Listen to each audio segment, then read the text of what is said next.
How money makes money. The secret Buffett has used his entire life. Here's a question that's going to change how you think about money. Would you rather have $1 million right now or a single penny that doubles in value every single day for a month? Most people, without even thinking, grab the million. It seems like the obvious choice, but let's actually run the numbers on that second option. Day 1, 1 penny. Day 2, 2 cents. Day 3, for cents. By the end of the first week, day 7, you've got a grand total of 64 cents. Sounds pathetic, right? You'd already be regretting not taking the million. But hold on. By day 14, you're at $163. Still nothing compared to a million. By day 21, $10,480. Getting more interesting, but still nowhere close to a million. Now, day 28, the last day of the month. That amount, which started as a single penny doubling every day, has grown into $1,342,000. More than the million you could have taken up front. Here's the twist. Almost all of that growth happened in just the last few days. Between day 21 and day 28, the amount didn't just double or triple, it grew by more than 100 times. That's the power of compound growth. It's invisible for almost the entire time, and then it explodes. And understanding that exact mechanism is what separates people who spend their whole lives working for money from people whose money eventually starts working for them. Today, I'm going to show you real stories of real people, including one man you'd never guess was secretly a millionaire. 1. What compound growth actually means explained simply. Imagine putting $1,000 into an account earning 10% a year. Simple interest means the bank pays you exactly $100 every year because it only ever calculates off that original $1,000. After 10 years, you'd have exactly $2,000. Straight, predictable growth. Compound growth works completely differently. In year 1, you also earn $100, bringing you to $1,100. But in year 2, interest is calculated not on the original $1,000, but on that new $1,100. So you earn $110 instead of $100. In year 3, it's calculated off $1,210. The difference at the start looks tiny, but that tiny difference, repeating year after year, turns into something massive over time. Using the rule of 72, a simple shortcut for estimating how many years it takes money to double at a given rate, you just divide 72 by the interest rate. At 10% a year, money doubles in about 7.2 years. At 6%, it takes 12 years. At 24%, just 3 years.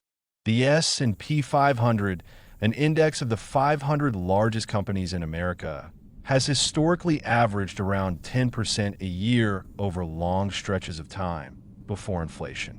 That means, using the rule of 72, money invested in something like that index and simply left alone roughly doubles every 7 to 8 years without adding a single extra dollar. 2. The janitor who secretly became a multimillionaire. Let me tell you a real story that shocked an entire town years ago. In a small town in the state of Vermont, there lived a man named Ronald Red. He wasn't a banker. He wasn't a businessman. He worked pumping gas at a filling station and later as a janitor at a department store. He drove an old, beat-up car. He chopped his own firewood to save money on heating. None of his neighbors would have guessed this quiet, modest man was wealthy. He passed away at 92 years old, and it was only after his death that people learned he'd left behind an estate worth close to $8 million. How does a janitor on a modest salary end up with $8 million? The secret was simple. For decades, starting when he was young, he methodically set aside a small portion of his modest paycheck and invested it in shares of well-known, reliable companies, and then he simply never sold them. He didn't try to time the market perfectly. He didn't panic during downturns. He just bought a little at a time, consistently, and gave his money decades to grow. His story isn't a fairy tale or some rare exception. It's direct proof that compound growth doesn't require a high salary or a finance degree. It requires discipline, consistency, and above all, time, a whole lot of time. 3. Why time matters more than the amount. Here's another story, this time a clear example with numbers. Picture two people. Let's call them Jake and Sarah. Jake starts investing at 25. He puts in $200 a month for exactly 10 years, until he turns 35, and then stops adding new money completely. He just lets what he's built keep growing, untouched, all the way until he's 65. Sarah, on the other hand, starts at 35. She invests the same $200 a month, but she keeps doing it for 30 straight years, all the way to 65, without ever stopping. Question: who put in more money out of their own pocket? Obviously Sarah. She invested 3 times as long as Jake did. So who ends up with more money by age 65? Most people instinctively guess Sarah, since she put in so much more. But at an average return of around 10% a year, Jake, who only invested for 10 years and then stopped, ends up ahead of Sarah, even though he physically contributed 3 times less money out of pocket. The reason is simple. Those first 10 years Jake invested gave his money almost 40 years to double again and again. Sarah's money, even though there was more of it overall, had far less average time to compound because a lot of it went in much more recently. This isn't some cherry-picked example or theory. It's the mathematical reality of exponential growth. How long your money stays invested matters more than how much you put in. 10 years of early investing can beat 30 years of late investing. 4. How Warren Buffett actually built his fortune. Let's go back to Buffett, but with more detail this time, because his real story is very different from what you usually see in a 2-minute clip. Warren Buffett bought his very first stock at age 11, using money he'd earned delivering newspapers in the early mornings and reselling used pinball machines he'd placed in local barbershops. Even as a kid, he wasn't thinking like a child who wanted to spend his allowance. He was thinking like someone who wanted his money to work for him. By 30, he already had a net worth of $1 million, an enormous sum for that era. But the truly stunning part of the story isn't that. Of his entire current fortune, worth hundreds of billions of dollars, the overwhelming majority, by various estimates around 99%, was earned after he turned 50. Not because he suddenly got smarter at investing at 50 than he was at 30, but because the money he had invested decades earlier had built up so much mass through compounding that the growth in any single year eventually started measuring in the billions. It's the exact same principle as the penny doubling for 28 days, and the exact same principle that worked for that modest janitor in Vermont. Almost all the real growth happens in the final stretch, but that final stretch only becomes possible because of the decades of patience that came before it. 5. What happens if you wait just 10 years longer? The difference between starting to invest at 25 versus 35 seems small, just 10 years. But let's look at the actual numbers. If you invest $300 a month starting at 25 and an average return of 10% a year, by age 65, you'll have built up more than $1,900,000. If you invest that exact same $300 a month, but starting at 35 instead of 25, just 10 years later, by age 65, your total comes out to around $680,000. The difference is more than $1,200,000. And that entire gap comes from just 10 years of delay.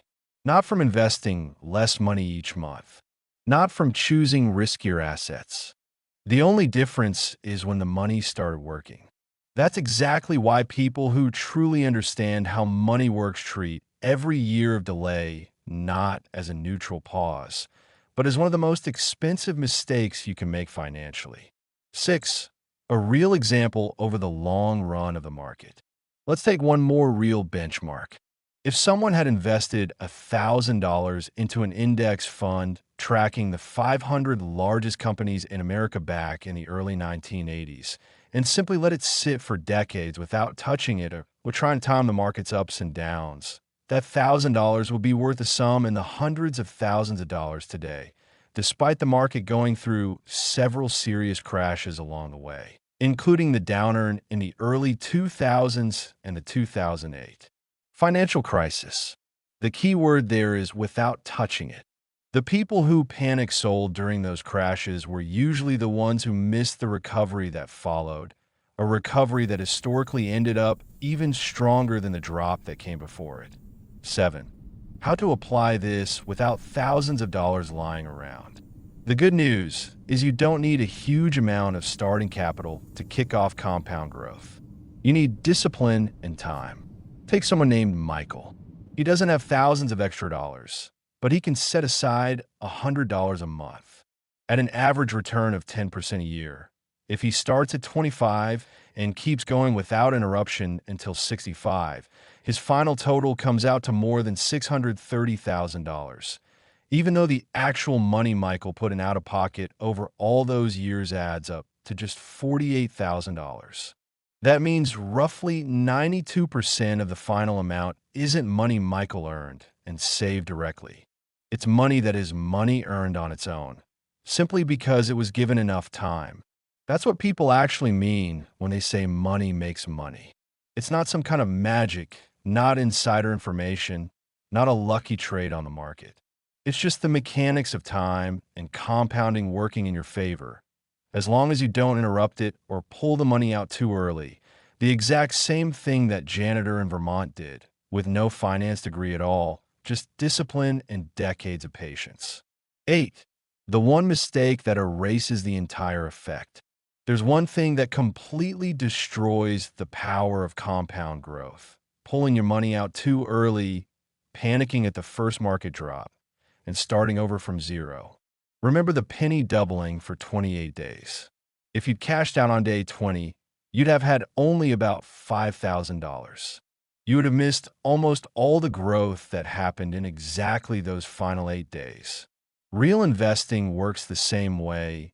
People who panic during a market downturn and sell everything usually end up missing exactly the stretch where compound growth was about to deliver its biggest jump. Patience here isn't just a nice personality trait. It's literally a financial strategy that either works at full strength or doesn't work at all, depending entirely on whether you interrupt the process or not. Wrap up. Let's pull this all together.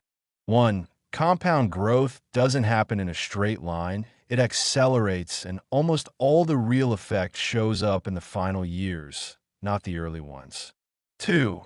The story of the Vermont janitor proves you don't need a high salary for this. You need discipline and decades of time. 3. How long your money stays invested matters more than the total amount you put in. That's exactly why Jake ended up ahead of Sarah. 4. Even Warren Buffett earned the majority of his fortune not from brilliant deals late in life, but from decades of patience that gave his early investments time to grow.